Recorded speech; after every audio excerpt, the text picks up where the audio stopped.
Welcome to the Java Cafe, Java fam.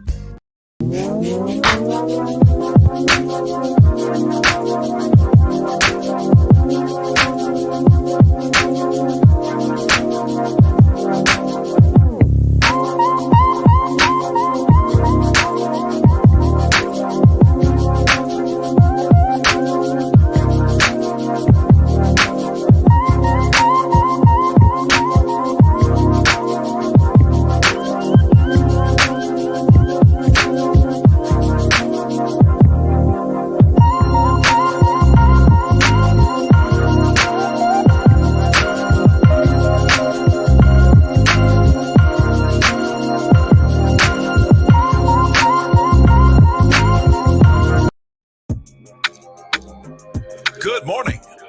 Welcome to the Java Cafe, Java fam. Good morning, everybody. Good morning. It is Friday, November 12th, 2021. And yes, we are here. I think the last 2 weeks we've had an early morning edition of Freestyle Fridays. There will not be one this afternoon, but there is one this morning, and I have a special guest in the room. He is a young man that you may have heard his name. He's come out very early, and he's running for governor of the state of Massachusetts. And so Ben Downing is joining us this morning. I'm going to ask you to do me a favor. If you're watching on Facebook or on Twitter, if you're watching on Facebook, just real quick, hit that share button. And also, if you're watching on Twitter, hit that retweet. If you're watching on Twitter and would like to engage and make comments, you have to watch on Facebook. You cannot do that on Twitter. But I wanted to go in just for 1 second. I explained to my guest that I haven't said good morning to a couple of folks in a while. So I wanted to make sure I do that before I get in trouble. Props, good morning. Good to see you in the room, brother. Sister Soraya, good morning to you. Good to see you in the room. Rena, good morning. Good to see you in the room as well. Also, Rob, brother, good to see you in the room. Kevin, I know you're paying special attention to this because you're there at the State House. Good to see you in the room. Lasagna, good morning. Good to see you in the room. Naraki, good morning. Beautiful. Good to see you in the room. Hopefully you got that inbox. Gail, good morning to you. Good to see you in the room. Candidate Downing, I'm coming. Nikki, my sister, good morning. Good to see you in the room. Also, I think I got everybody. Rachel, we got a couple of folks that move in this space here at the State House in the room this morning. Good morning to you. Reek, twice in a week. Good morning, brother. Good to see you in the room. And also listening all the way from Tennessee, Daryl, good to see you in the room as well. So without further ado, I would like to bring into the room Ben Downing, who is, and wow, we got folks listening in from Texas. Alice, Aunt Darlene, good morning to you as well. I don't know why I thought Texas, but yeah, Alice's name, I think last name is Wynn, but you know who she is. Good to see you, Aunt Darlene. So Ben, good morning. Forgive all the hoopla. I just had to say good morning to the folks because I had our new mayor from Boston on yesterday and did not do my usual thing. But good morning to you, sir. Welcome to the Java Cafe. How are you? Great to be with you, friend. I'm great. I'm great, man. I'm great. Just appreciate the opportunity to be here with you all. No doubt, sir. And so you are running for governor of the state of Massachusetts. And what I usually do with friends and when people approach me and say why they're running for office, my first question to them is why? Why are you running for governor? What is it that you bring to the table? And then we'll go back into a little bit of your history and whatnot. But tell us exactly why you are running for governor of the state of Massachusetts. Yeah, I'm running for governor, right, Jimmy, because I believe the future of Massachusetts is limitless. I believe fundamentally that we have the ability to solve the big problems facing us on climate change, on economic inequality, on racial justice. What we haven't had too often is a sense of urgency from our leadership that doesn't just continue to kick the can down the road. And that's a failure and a shortcoming of Democrats and Republicans at the state house. And as governor, that's not something I'm going to allow to persist over time. I absolutely believe we have all the tools to take on those big problems and to build a shared prosperity across this state and take on those big challenges. But we aren't going to do it unless you have a sense of urgency and the willingness to use our political capital and put it to work for people. Ben, thank you so much for that. And so I want to ask you in this climate, and you understand the climate we're in post George Floyd. We just had our first female acting mayor, Black woman, and now we have a elected mayor of color, Asian woman, female again. And so in this climate, I would be remiss if I did not ask you, given your demographic, sir, being a white male, I have been critical in this space when there were, in Boston, it wound up being no white males in the a mayoral race. And so, can we just touch on that for a second with some sort of notion of with what's going on? There's a Latina female that is getting in. There's rumors about a white female getting in. We're not saying names. And so, with your demographics, sir, what do you say to people that would be just, and not you as Ben Downing, but just where in 2018 there was a no men movement, and that impacted and got a lot of great victories for our sisters here in Boston and Massachusetts and in Suffolk County. So can you speak to that, sir? Because there is this sort of outcry now of having people in office that share our values and where, as much as possible, life experience. Yeah. Sir. Yeah, absolutely. It's an important question. I appreciate it, Jimmy, right? I think it's incredibly important that we have diverse and equitable representation, whether that's at the state house, in the business community, among community leaders, right? Critically important across the board. I also think it's important that white people and that all people of privilege have a responsibility to use that privilege to be allies in that work. And that's what I've tried to do throughout my entire career, whether it was in the state Senate, working climate and clean energy, or beyond. And I think it's critically important to use that privilege to fight systems of oppression and injustice wherever they may be. And I think this is the best way to use the privilege that I've been given in my life to be an ally and a partner in that work. And that's what we're outlining in our agenda and talking about in this campaign. But I also know that when all is said and done, that choice rests with the voters. And if I don't win this campaign, I'm going to be out there working with folks day in and day out, regardless. This is about the work for me. It is about the people who are served by the work. And it's about changing a culture that too often has left too many communities of color, communities where I grew up in Western Mass and others completely behind, right? So from my perspective, it's about using the privilege and the opportunities I've been given in life, knowing full well, right, that I have to come to that work with humility and empathy, knowing that my lived experiences will not be those that have dealt with systemic oppression and injustice beyond anything I could imagine. One of the sentiments currently in the city of Boston is this sort of outcry where Black men are trying to ensure that their voice is heard. And you talk about privilege and you talk about not having that life experience. What's one thing that you would do what's something that you presumably, what have you been doing to ensure that you have been and are currently listening to voices that have that experience? And then, if successful, what would you do at a cabinet level to ensure that those life experience of which you have no experience with, but empathetic to it, but how do you make sure that they have a direct connect voice to your ear when you're informing policy, dealing with the legislature? And so talk to your past, what you're doing now on the campaign, and then what you would do if successful. Yeah, absolutely. So, in the past, in the district that I represented in Western Massachusetts, in Pittsfield and in surrounding areas, if you were to reach out to the partners at the local level, right? If you were to talk to Dennis Powell of the Berkshire NAACP, or Ty Allen Jackson, Eddie Taylor, to Reverend Dews and others in Pittsfield, they would tell you that I was not someone who just showed up when it was time to cut ribbons. I was not someone who just showed up when the cameras were there, but rather someone who was regularly there in community and listening, right? I pride myself on being a good listener and knowing full well that while I might have ideas, I'm not going to have the best ideas. And again, my experience is limited, like any of ours is. So it's critically important to be a good listener. And that informed work that we did in particular in Pittsfield around reentry with the Families United Through the Love of Literacy program, working with Eddie Taylor and Ty Allen Jackson, working with folks coming back into the community to make sure they were connected directly with their family, so that in that first 24, 48, 72 hours coming out of the Berkshire House of Corrections, they had a stable family and community to come back to, and were able to then look for that job, make sure that they were ready to make the most of what they had learned and how they had grown, right? So I've taken that listening and put it into my work, and quite frankly, tried to find a way to put racial justice inequity in everything that I do. And that's not just work now in this campaign, but going back to my earlier work in the Senate. So when we were working on climate and clean energy, I wrote into the laws a requirement to create the Pathways Out of Poverty grant program at the Mass Clean Energy Center in 2009. There are a lot of folks at the State House who said the only thing that matters on climate is the cost of it and how do we get it done, and maybe if we create a couple of businesses and jobs. I said in 2009, it's critically important that equity is a part of this work. It's not sustainable if we just build a clean energy economy with all the inequity and inequality we have in our communities today. To be a sustainable economy, we need to make sure that people who are locked out of economic expansion are locked into this incredible opportunity in the clean energy economy. Now, in this campaign, we've made a commitment that the team is 50% women and people of color.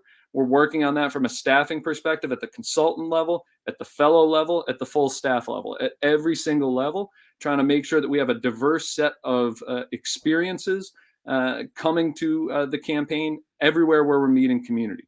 And then in our outreach in this campaign, I've prioritized reaching out to community activists and leaders to hear directly from them what they want to see in their next governor. And quite frankly, not just tell them we'll give you a seat at the table, but tell them we're going to bring the table to you in your community so that we can make sure that the State House is not an insular place up on Beacon Hill, but rather it is your government that you have every claim on.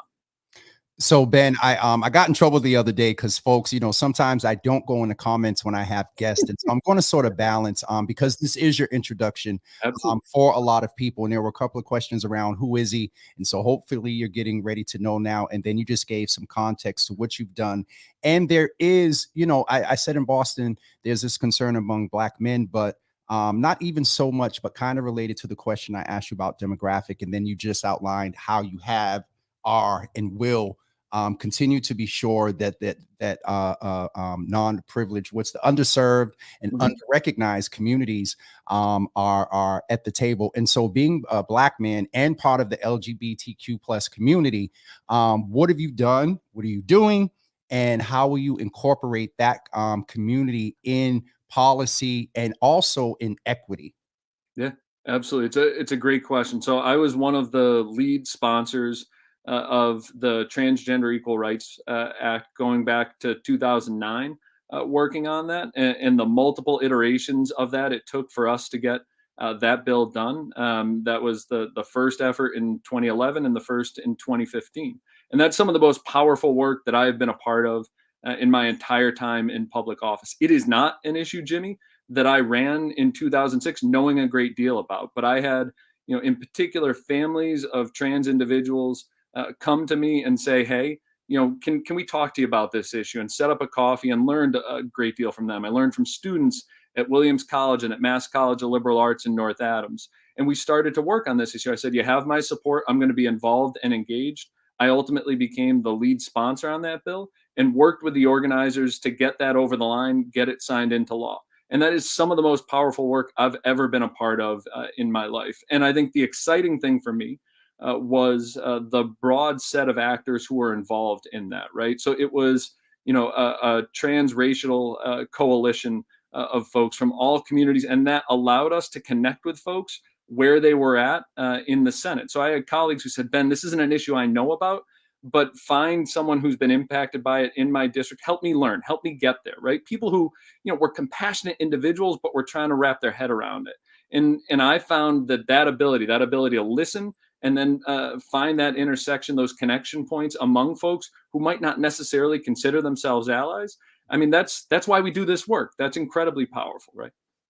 I appreciate that, sir. And it is something that, Quincy Robertson, if you're watching him right now, shameless, not selfless plug, but there is currently a survey going on in the city of Boston. So take a screenshot of this and consider that, because not, on a state level, but at least you can contribute to that. It just, when you were speaking about that, made me think of that. And also when you were talking about, being in the legislature last year, there was a lot of talk around police reform, qualified immunity, and things like that, sir. So where do you stand on police reform? How would you, let's keep in this model. What have you done? What are you doing? And what would you do as governor when it comes to police reform? Because we saw the demonstration of what some unions have the power to do, to persuade, from the COs to other unions. And there was a lot of talk around inequities. And so, when it comes to police reform and law enforcement, what have you done? What are you doing? And what will you do as governor? Yeah, absolutely. So, first, on what did I do while I was in the Senate? I supported and voted for and supported, Corey reform, sentencing reform, all of the steps that we have taken over the long march over the better part of the last, 15 years to try to build a more equitable, a smarter, a safer, criminal justice system. When I was out of office, I also raised these issues. You see people step away from office sometimes and they don't want to get involved in the messy issues. I use my platform speaking out on our local NPR affiliates in Western Massachusetts in support of police reform and other efforts, and raised up the voices of those who are leading on these issues. And then, in this campaign and how I think about these issues now, first, I think qualified immunity should be abolished. I know there are limits on how far we can get at the state level without federal action, but I think it's important to point out what a backwards policy that is. I think it's important that we look at civil service and other steps to empower police chiefs to be able to get at some of the individuals who have been protected by the union in the past when it hasn't been in the best interest of the community. And then we need to think about funding and where we are directing our resources around public health, around youth development, and all of that work, so that we aren't just investing at the crisis point, which too often has been the public policy focus, but rather we are getting upstream and investing in our communities, in our kids, to build a broader sense of health and safety. That's where I think about these issues. That's what I've done on these issues. That's what I'm talking about in this campaign. I appreciate that, because we need someone that is going to, and there was a comment made. And let me ask about this. Props is all this wonderful graphic you see up here. He's responsible for that. And so we joke a lot. He is in a southern state and they have different gun laws, but there is an issue that I'm understanding from him with what was, if I understand right, with the new legislation that was effective July 1st, I believe Smith and Wesson, there will be an economic impact of gun reform. And so shout out to him he just raised this to me yesterday, the economic impact of people that will be laid off or whatever. And so because you're running for a state office, viewers are very Boston centric, to some extent, but let's talk about this issue for Western Mass. Yeah, so a couple of things there, Jimmy. Right, like I know the plant, the Smith and Wesson plant that is there in Springfield. I grew up playing soccer, actually, just around the corner from the campus there. But that, I guess I think the remarks that they made and the reasoning for shifting to Tennessee rings a little bit hollow to me, because they were pointing at legislation that hadn't had a hearing, right? Yet this session, that had been filed in years past and hadn't moved. And they say, yeah, that's the reason we're going to make a multi-million-dollar decision. I think they were just looking for an excuse to go to Tennessee more than anything else, right? So number one. Number two, right, like it's a real impact to a community that is struggled and is trying to come back up. And I think that's why you need a governor who sees the potential and the opportunity in communities like Springfield, like Holyoke, like Lawrence and Lowell, like Pittsfield, New Bedford, and Fall River, and isn't just trying to come up with sort of big, quick hit, easy solutions for long-term economic development in those communities, but rather is trying to address economic development and poverty and racial justice altogether. That's one of the things we outlined in the anti-poverty plan that I rolled out, a community-based effort to create jobs by leveraging the anchor institutions that are in that community, the hospitals, the educational providers, the major employers, and say, all right, where are you spending money outside of your communities, and how can we redirect some of that back into our communities? And by the way, make sure that those companies are companies that are owned by individuals of color, that the wealth is staying in that community, so that we can close the wage gap and we can actually start to close the statewide wealth gap too, right? Critical matters of racial justice. And that's learning from some work that the Evergreen Cooperatives have done out in Cleveland, Ohio, to great success, right? So there are models here that can build stronger economies long term, and that can also address racial justice as well, and don't leave us reliant on a multinational corporation like Smith and Wesson, just trying to run to the the lowest common denominator there. Thank you, sir. I'm enjoying your candor. I'm going to because we have about eight to maybe 10 minutes left. I want to ask you a couple of things, sir, that may be away from a lot of the major policy issues, but impact quality of life living for people of color, for millennials, for young people, for middlers, like my 50-year-old self. So a couple of what some may classify as softer questions. Nightlife in the state of Massachusetts, I believe it's state that, most places have to close at 2 a.m. Massachusetts does not have a happy hour. I understand the basis. If I understand the history right as to why that happened, a lot of other states have happy hours. The difference here in Massachusetts, y'all, is they can label it as happy hour, but the alcohol can't be at half price and the food can. And so, I go out of town a lot, and That is a major attraction Mhm. for adults and Yeah, middlers and yeah. millennials. And so what is your approach to improving nightlife? And you can also speak a little bit to arts and culture as well, because that is huge within when we start talking about quality of life.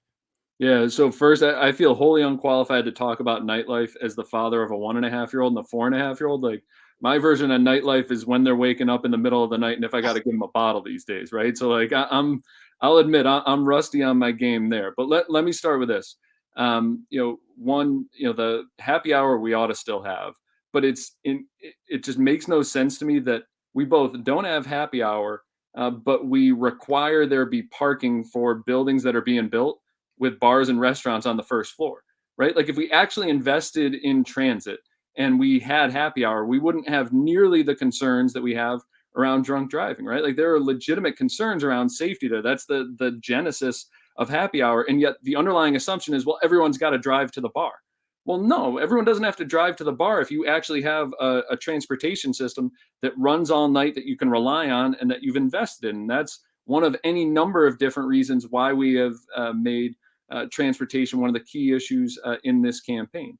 Arts and culture, too often when we talk about arts and culture at the State House, first, we seem to only talk about a couple of big institutions, a couple of big museums, when investing in arts and culture is about supporting community-based organizations across this state that can lift up the vibrancy, the talent, the energy that's in our communities everywhere, right? And that is not just a sort of a feel-good social policy, right? It's a part of community economic development. It's a part of community pride, right? When you see, in particular, like I'm someone who loves murals, right? My campaign staff knows this now. I want to stop and take a picture of every mural I see everywhere because there's a process there, there's an energy there, a community has come together to say, this is us, right? North Adams has a great one now up on their public housing. Lynn has so many of them.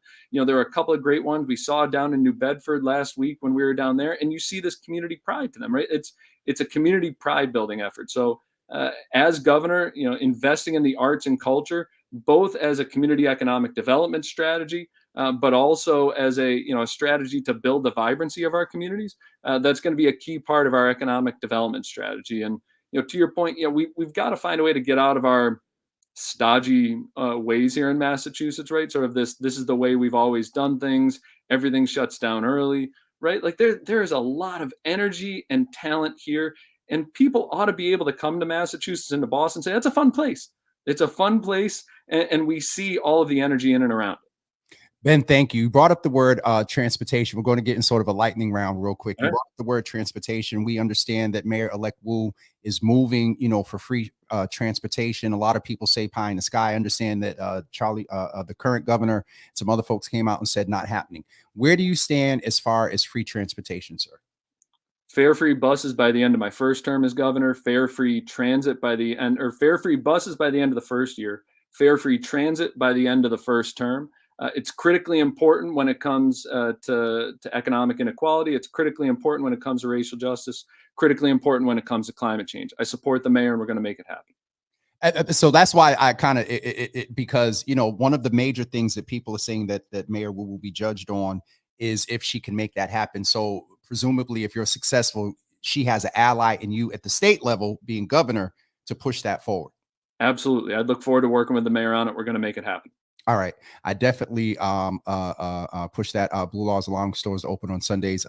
Right. We're not far away from lifting the blue laws and allowing stores to open on Sundays. So I guess, and this is a elder in the Lord's church. And so thank you for that balance. It is very, very important, sir, that the community understands your sort of overall vision for the state of Massachusetts, taking into consideration everything that we discuss. And so I'm going to treat you like you're on a debate and they're giving you your last, we'll give you a minute to make your a full presentation as to why you're running for governor and why you would be the most successful governor.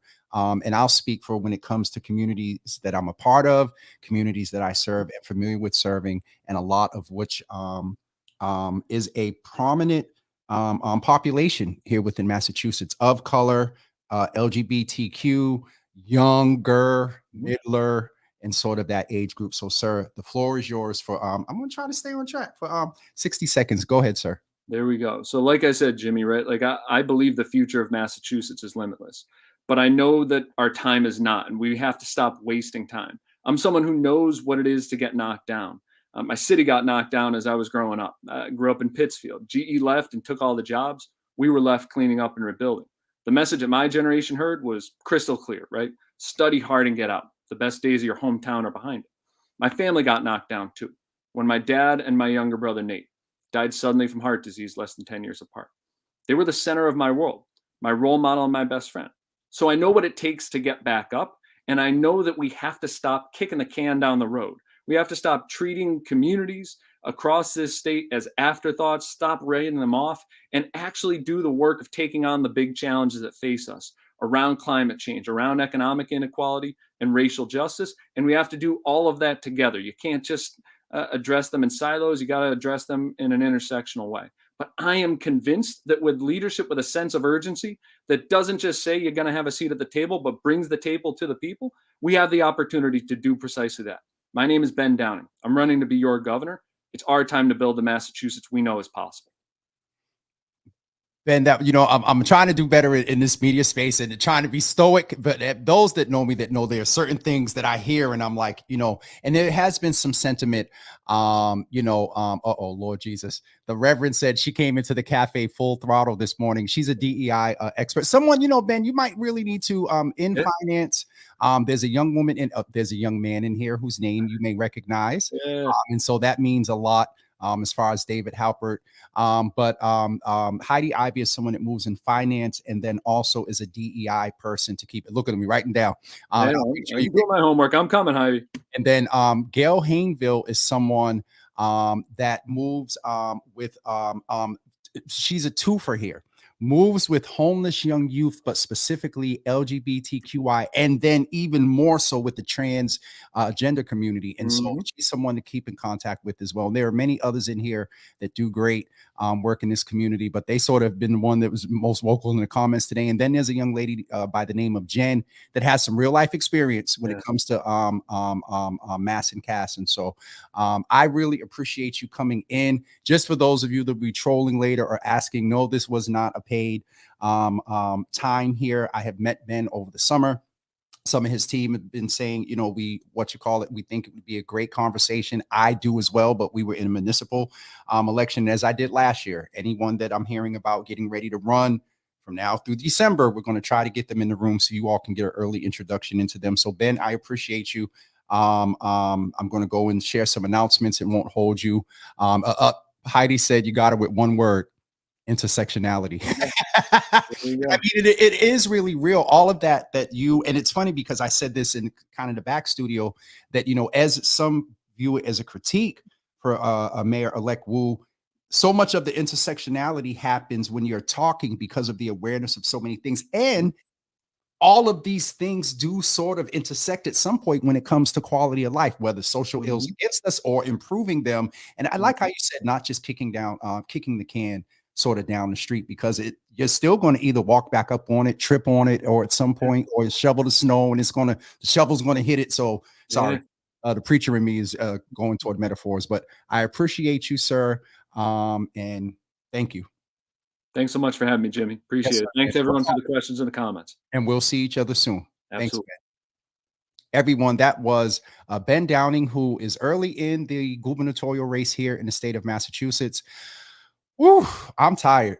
One is Friday. Two, I'm just, these spaces often, when you think about everything they're saying, my brain is going to how, who, and what. And so it's some know what the word virtue means. But just wanted to remind you, as I mentioned before, that Quincy is conducting the survey. And so if you are part of this community, if you are an ally, a child, a parent, please go ahead and fill out the survey for Quincy as well. He has one more listening session that is actually tomorrow. Today's Friday, right? That is tomorrow. So please go and check that out and get more information. You can email him at quincy.roberts@boston.gov. Also, please remember, during the week of Thanksgiving, we are coming together that Saturday, November 27th at 11 a.m., and we'll have a live in-person Java Cafe at the Underground Cafe and Lounge, 742 Columbus Avenue, Boston, Mass., and masks are required. We have a great time planned for you all, and you'll be able to support a Black-owned business on Small Business Saturday. So please plan on coming out. Also want to remind you that every Tuesday beginning this week, so 2 weeks from this past Tuesday, we are in for Your Healthy Java. We have a wonderful guest presenter coming in to talk about healthy living because we're approaching Thanksgiving, and y'all know what how I get down for Thanksgiving. I'm trying to find some now. And so there may not be any alternatives to chitlins. I'm going to get in trouble. But let me tell y'all about this woman who is Black woman coming in the room and talking about just, options around healthy living. We talk about sleep, stress. She breaks down racial inequities and listen. But the thing that trips me out is she has about 15 letters after her name. Dope. And so please plan on coming. That date is November 23rd. That's the next date. I'll get the flyer updated. All right, everyone. That's it for me today. We will be back Monday morning at 9 a.m. I also wanted to let you all know that Dr. Brandy will start joining me on Monday mornings beginning this Monday, November 15th at 9 a.m. for Mental Health Mondays. She has often been with me on Spark FM on Mondays, but she is coming to the mornings, and we're partnering with Pure Spark on Spark FM on Mondays. And don't forget, we're on Spark FM Monday and Wednesdays from 1 to 3.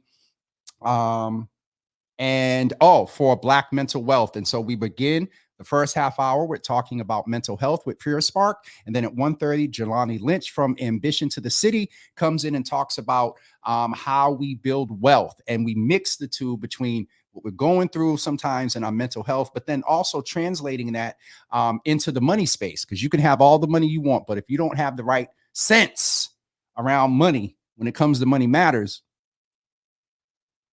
So, and I'm speaking from experience. Somebody lift your hands and tell God thank you. All right, last couple of comments and I'm going to get out of here. Heidi, thank you so much for Good Brew. Sister Debbie, thank you. Hi, Jen.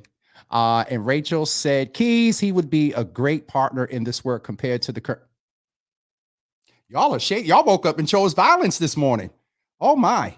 And speaking of violence, and in a very serious note, I learned that yesterday, thanks, Auntie. I learned yesterday, Jen says, please keep me in your prayers. Have to go renew my restraining order against my ex. So you all keep Jen lifted, send positive energy her way.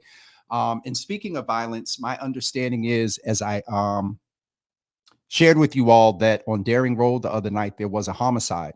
And come to find out, not only was it a female, all life loss is precious. But for me, when it's a female or a child, it's a different sting.